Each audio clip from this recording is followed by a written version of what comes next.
Live to die or die to live? That is the question. But more importantly, what I'm looking at today is the vital habits that change your life. So what are they? Well, firstly, remember that, believe it or not, 43% of our waking time in life is spent doing things without knowing we're actually doing it. So therefore it's unconscious. So our habits then feed into this 43, or almost half of the time we spend on this earth.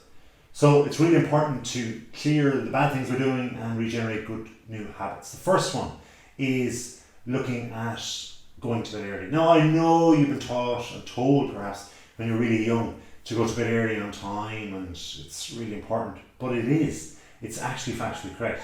It's really important from all the studies I've looked at over the time to notice that going to bed early actually recalibrates and rests your body and your brain, and of course your emotional mind.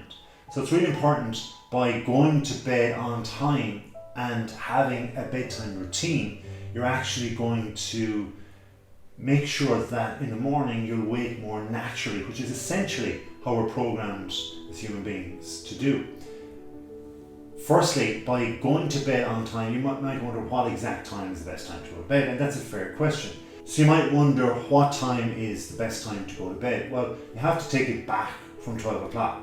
12 o'clock is midnight, and we have to respect that hour because it's the hour of darkness for us all. Darkness in how our brain tries to think, how our body tries to function, and so on. So we need to roll it back a couple of hours. Going to bed in around the 10 mark is a very good time to go to bed if we're actually waking up earlier on and trying to get to a 9 to 5 job. Of course, that depends on traffic and other things. But we have to give ourselves that routine before we actually go to sleep. So going to bed is going to take time before we actually go to sleep. And again, what we do in that time, be it an hour or two, is vital to actually how we're actually going to feel in the morning, and not just in the morning, but during our sleep. So it's really important to get quality sleep as well as going to bed on time. The second point is the other side of the coin. Not just going to bed early at night, but getting up early in the morning. Now, if we're going to bed early at night, the tendency is that we will generally wake earlier during the morning time. And again, the example of 12 o'clock being that time where it's shut eye and you're actually asleep, you probably will wake up sometime after 7 a.m. or 7 or 8 a.m. depending on your body clock. And everybody is different. Some people need a little bit longer and some people need a little bit shorter, but it's in around that 7 or 8 hour mark. So you're going to need that time in order to obviously get up and wake up. But the same way as when you go to bed at night, you're going to need a morning routine as well, because it's how our brain functions and our body functions, and we're trying to instill this harmony with ourselves. Now, believe it or not, if you have these bad habits of getting up late, going to bed late, waking up in the middle of the night and all that kind of stuff, you can actually recalibrate yourself. You're never too old to start to recalibrate yourself. So going to bed much earlier and then getting up earlier can be done. The next point is all about our breakfast. Breakfast time is really, really important. And you notice straight away the trend here is that I'm building from the night before, early morning, and then breakfast, the first thing to eat. And these are really, really important, because if you start with these things, things tend to follow in a very good fashion after that. So it's like the foundation of your house. Start well and it will build better after that. You'll be far more productive and far happier for sure. So if you go and get your breakfast early in the morning, get yourself some fruit and water. This has been proven by some authors to be a really important part of the day, obviously the first meal of the day, but also the fruit and the water can cleanse, it can be used as carbohydrates, it can just set our stomach up and our brain up for being bright and bubbly all through the day, being energized. That morning time routine then can kick in, where we can then set, as I said, the foundation for the rest of the day. It's really, really important. The fourth thing then is trying to eradicate things from our diet. There are certain things within our diet that are not good. We are all guilty of it for sure. If you want to eradicate and completely change your whole diet, there's absolutely no point in just doing it all at once. It's probably not even manageable to do it where you can just eradicate everything at once. Best thing to do is to do one thing at a time. Yes, just one little thing from your diet. if you can eradicate one thing once every week, you're going to have a fantastic diet before long. Now, is it realistic to eradicate one thing per week? Probably not, because you have a busier life. Once a week and eradicating things, trying to factor in self-control, it's probably going to be not really conducive. So it's better to give yourself maybe once a month or so. Or, as I like to put it, just maybe once in a blue moon, whenever you can. But just commit to that value of actually eradicating one bad thing from your diet once in a while. So yes, maybe once a month, but maybe once a season also.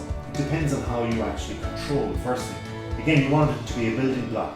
You want to eradicate the first thing and become actually very satisfied with yourself. If it takes a year, it takes a year. But the second thing then come on board and you can really tackle that. And also, tackle the easiest food to get rid of first. We always try to get rid of all our junk food habits, our sugars and our salts and so on. But try to eradicate something that you really don't lean on emotionally. And then you can build that building block and feel as if you've rightly achieved. The next thing is to write things down. Yes, planning starts with writing things down. Now you might say, that's fantastic, I'll get out my iPad or my mobile phone, cell phone, and I'll start texting or typing. But that's not what I'm saying. What I'm saying is to write things down. More than likely you have learned initially to write using a pencil, using a pen, before you actually went and used your iPad, your mobile phone, your cell phone and so on. So that's what you need to get back to. Your intentions are going to be better if you actually write things down, scribe them down. And if indeed you've started with pencil, then use a pencil. A pencil is going to be your friend. It's what and when you learned it when you were very, very small, 3 and 4 or 5 years of age, that is going to be far more beneficial. And you can always cross it out. You don't even need a rubber. That's the beautiful thing. You don't even need an eraser. So you can always just sharpen your pencil and off you go. But by listing things, it eradicates all the chances of you not doing these things. By listing them and seeing them right there on the paper, you can then tick them, cross them out whichever way you wish in order to get to where you want to go. The next thing is visualizing. See things. It's so true. If you can see things, similar to the last point, where you actually write things down, once you see things, you can actually then see them happening in the future. Because everything we want to do in creating new habits is actually doing things that are brand new to ourselves, or that are, well, old habits prior to these habits that we've had in the last while. So we want to get back to what's really good. For example, if when we were children, we were told to save and we saved our money, but then as a young adult or an adult, when we became fruitful of cash and got more money, we then decided to splurge a bit and we got into these really bad habits of bad budgeting and so on. And if we want to get back to those really, really good habits at the very start of our lives, well then we know what we can do, we've already done it. But if we visualize things, we need to actually just show a picture of us actually physically putting the money into the bank, or download a picture from the internet. It doesn't really have to be ourselves in that picture, just what you can see, the hands perhaps going into the cash machine or going into the bank teller or cashier, just physically going to the bank, getting into the car and so on. These visualizations work for sure. Point 7 is all about doing your work before you leave work. What do I mean by that? I mean that if you are in college, or if you're in school, or if you're at a work job, finishing what you do not understand for the day in the office, in that physical space, or in an office or library, for example, away from your desk, then allows you to actually just completely relax on the way home.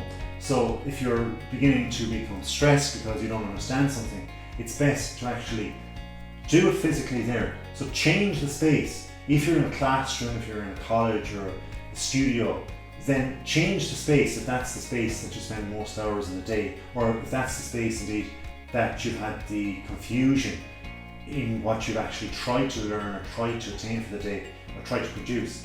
Change that space, go to an office, go to a staff room and try to get some quiet time, get your head around the problem, try and understand it. You don't have to learn it, but if you understand it, then you know you have it. You don't need to put energy behind that stress. Then when you're traveling home, whether you're cycling, walking, or driving in a bus and so on, you can pop on your earphones, you can just relax, you can just take it easy and de-stress yourself. But then when you get home, then it's your time. You're back to where you want to be in life. You don't actually have to have that stress of the day. And you know that the next morning you're going to come in with a better mindset and a fresher brain, like I said earlier on. Now, one of the things I looked at myself is I've gone out there and I've polled people to see what was their plan in the coronavirus and how that went themselves, and if it indeed changed for them.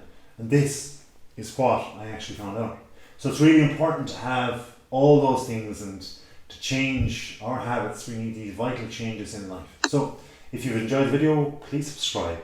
If you haven't already, well, thank you very much. Until next time though, have a wonderful day.